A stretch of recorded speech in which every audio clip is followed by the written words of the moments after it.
Halo, assalamualaikum warahmatullahi wabarakatuh. Selamat malam ya buat teman-teman semuanya, khususnya yang selalu menantikan video-video terbaru atau update terbaru dari channel Solusi Hutang MB ya. Kali ini yang mau kita bahas itu tentang wajib menagih 90 hari dan debt collector yang turun ke lapangan ya. Ini menumpuk lagi nih pertanyaan soal itu. Sebenarnya ya, hal-hal tentang wajib menagih 90 hari ini bukan hal yang baru ya yang harus kita bahas ya, karena ini sudah ada sejak pembentukan Asosiasi Fintech Pendanaan Indonesia di 2019 awal gitu loh. Berbarengan dengan hal itu muncullah satu peraturan tentang P2P lending wajib menagih 90 hari, sehingga banyak hari itu orang-orang beranggapan pinjol akan berguguran ya, padahal kenyataannya tidak, justru malah pinjol makin berjamur. Habis itu diperbaharui lagi berdasarkan POJK yang terbaru ya, tentang wajib menagih 90 hari. Inilah yang mau kita bahas dengan versi penurunan debt collector lapangan, karena mengingat hal ini juga cukup menjadi masalah besar di dalam hidup teman-teman semuanya ya. Oke, sebelumnya seperti biasa ya, yang belum mensupport channel ini boleh disupport dulu. Yang mau bergabung di dalam grup WhatsApp boleh, itu linknya juga sudah ada.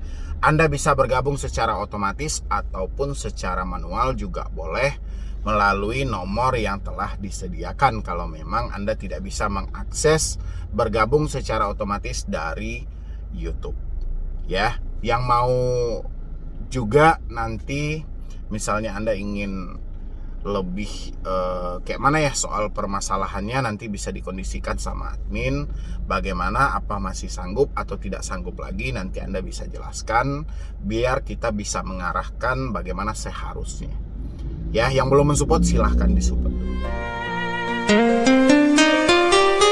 Terima kasih banyak ya buat teman-teman semuanya yang sudah mau mensupport dan mendukung channel ini. Oke. Tentang wajib menagih 90 hari ini bukan fenomena yang baru ya kalau kita dalam segi pinjaman online. Mereka pun dulu itu berbarengan dengan munculnya atau terbentuknya Asosiasi Fintech Pendanaan Indonesia atau AFVI, bisa juga orang menyebut dengan AFI katanya ya. Karena itu di awal-awal 2019 saya masih ingat, karena channel ini juga masih muda banget. Di awal 2019 itu masih awal-awalan banget gitu loh, dan di situ hampir menyeluruh orang beranggapan waktu penerbitan P2P lending tentang wajib menagih 90 hari itu akan mencontoh ke daerah Cina gitu loh. Di Cina itu kan pas terbentuknya P2P lending atau wajib menagih 90 hari, pinjol banyak yang mati saat itu, banyak yang berguguran. Tapi justru sebaliknya terjadi di Indonesia, pas terbitnya P2P lending, pinjolnya makin berjamur. Bahkan pihak penagih pun tidak peduli dengan hal itu ya. Kalau pihak penagih kita tidak bisa menyalahkan karena mereka berdasarkan dari perintah oleh perusahaan mereka ya. Oke, sekarang kita kaji tentang wajib menagih 90 hari. Mungkin teman-teman semuanya mengira hutangnya hangus setelah lewat 90 hari. Ternyata aturan OJK itu telah merubah semuanya dalam hal wajib menagih 90 hari. Ini ada berita nih, dikira hangus setelah lewat 90 hari, ternyata begini aturan OJK soal denda keterlambatan membayar pinjol. Oke, saya bacakan ya. Siapa sih yang tidak tahu dengan pinjaman online atau pinjol? Pasti masyarakat Indonesia sudah tidak asing lagi dengan pinjaman online atau pinjol ini, apalagi masyarakat yang menggunakan jasa pinjaman online atau pinjol. Memang tidak ada lagi orang yang tidak tahu dengan pinjol karena hampir semua plafon mereka ada iklannya. Ya, oke, saya ringkas saja di sini ya.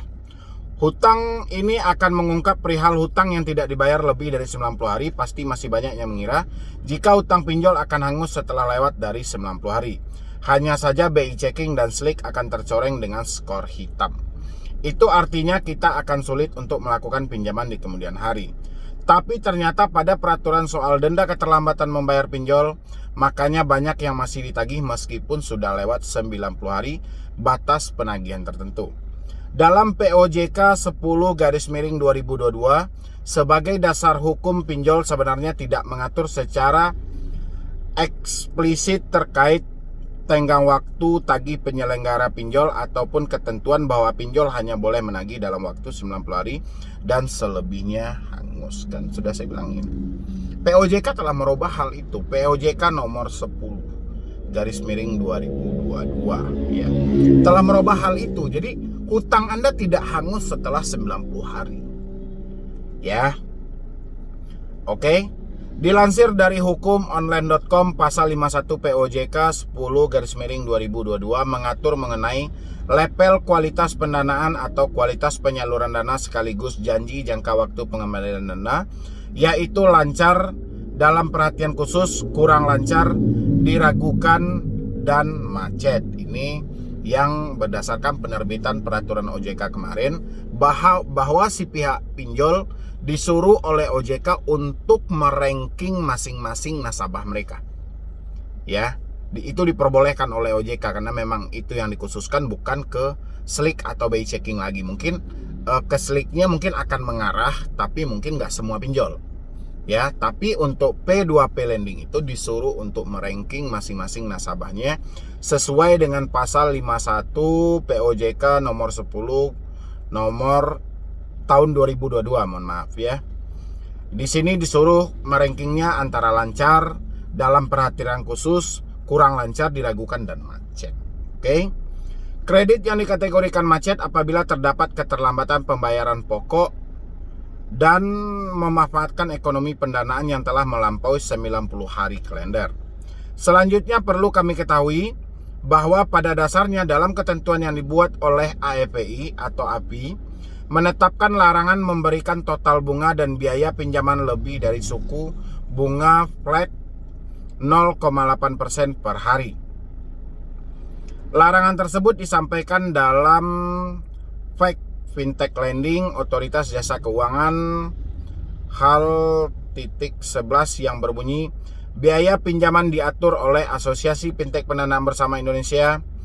Jumlah total biaya pinjaman tidak melebihi suku bunga flat 0,8% per hari. Juga adanya ketentuan bahwa jumlah total biaya keterlambatan dan seluruh biaya lainnya maksimum 100% dari nilai prinsipal pinjaman. Ketentuan ini wajib diikuti oleh seluruh penyelenggara terdaftar berizin OJK. Apabila ada yang melanggar, maka AFPI dapat memberikan sanksi kepada anggota yang akan mempertimbangkan OJK dalam pengawasan, termasuk pemberian sanksi kepada penyelenggara fintech lending. Oke, di sini cukup jelas ya, bahwa Anda yang terlambat selama 90 hari, bunganya itu paling besar 0,8%. Ya, setelah 90 hari tidak boleh melebihi 100%. Jadi kalau Anda meminjam hari ini 1 juta, dihitung dengan bunga, denda, dan semuanya, itu pinjol tidak boleh menagih lebih dari 2 juta rupiah. Karena pinjaman awal 1 juta, bunga 100%, tambah 1 juta berarti totalnya 2 juta. Ya, setelah 90 hari itu wajib berhenti. Tidak ada lagi penambahan bunga dan denda di kemudian hari itu setelah 90 hari. Ya, kalau misalnya ada pihak pinjol yang melebihi dari 100% bunga plus dendanya itu, laporkan ke AFPI. Cuman yang jadi pertanyaan saya, dilaporkan ke AFPI ini sudah ditanggapi apa belum gitu loh. Ya, tak jarang setelah 90 hari ini kebanyakan ya, dia malah melempar dengan pihak ketiga untuk mengadu domba dengan para si debetur. Ya, itu ya yang kita dapatkan selama ini gitu loh. Oke, saya lanjutin dulu biar nanti kita bahas soal wajib menagih 90 hari dengan DC yang turun ke lapangan. Lebih detail ketentuan terkait bunga pinjaman online tercantum dalam lampiran 3 SK pengurusan AFPI 02/2020 poin A angka 1 huruf D, E, dan F yang menyatakan bahwa Penetapan total bunga, biaya pinjaman, dan biaya lainnya tidak melebihi suku bunga flat 0,8% per hari. Pun biaya keterlambatan seperti denda juga tidak boleh melebihi dari 0,8% per hari. Keduanya dihitung dari jumlah aktual pinjaman yang diterima oleh penerima pinjaman. Artinya total bunga biaya pinjaman, biaya lainnya, dan keterlambatan maksimal 1,6% per hari. Wow, tinggi nih ya, luar biasa ya. Jadi ditotalkan biaya bunga dengan biaya keterlambatan itu mencapai 1,6% per hari gitu. Ya. Jadi kalau Anda ada meminjam 1 juta, 1,6% sekitaran 16.000 rupiah per hari denda plus bunganya. Sedangkan untuk pinjaman dengan tenor sampai 24 bulan, maka penetapan jumlah total bunga dan biaya pinjaman seluruhnya biayanya termasuk biaya keterlambatan maksimal 100% dari nilai prinsipal pinjaman.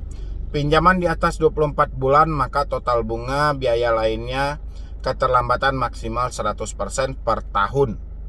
Sementara itu, apabila debitur tidak membayar biaya-biaya tersebut, maka penyelenggara pinjol dapat melakukan penagihan sendiri dalam jangka waktu tertentu.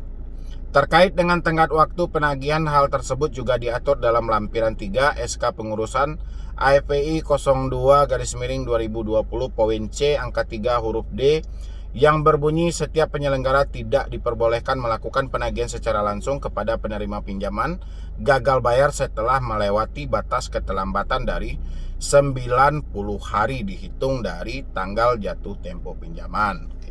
Disinilah mereka bermainnya, bahwa memang pihak pinjol tidak boleh lagi melakukan penagihan langsung kepada Anda setelah 90 hari, tapi mereka melempar ke pihak ketiga yang telah mereka kerjasama seperti eksternal yang saat ini memburu Anda yang pinjamannya lebih dari 90 hari. Ya, itu kalau dibilang di awal memang tidak dijelaskan seperti ini. Di awal hanya dijelaskan bahwa pinjol tidak boleh melakukan penagihan lagi, data wajib diserahkan ke otoritas jasa keuangan. Ya, kalau sekarang enggak. Sekarang pinjol tidak boleh melakukan penagihan langsung kepada si penerima pinjaman, tapi harus ada kesepakatan lain, misalnya dengan pihak ketiga, itulah yang disebutkan dari Anda pinjol dan pihak ketiga. Ya, jadi bukan debt collector internal lagi. Namun demikian perlu kamu perhatikan juga bahwa bagi debitur yang gagal bayar lebih dari 90 hari dihitung dari tanggal jatuh tempo pinjaman, maka pihak penyelenggara pinjol boleh menggunakan jasa pihak ketiga perusahaan jasa pelaksanaan penagihan yang telah diakui. Ini yang telah diakui ya.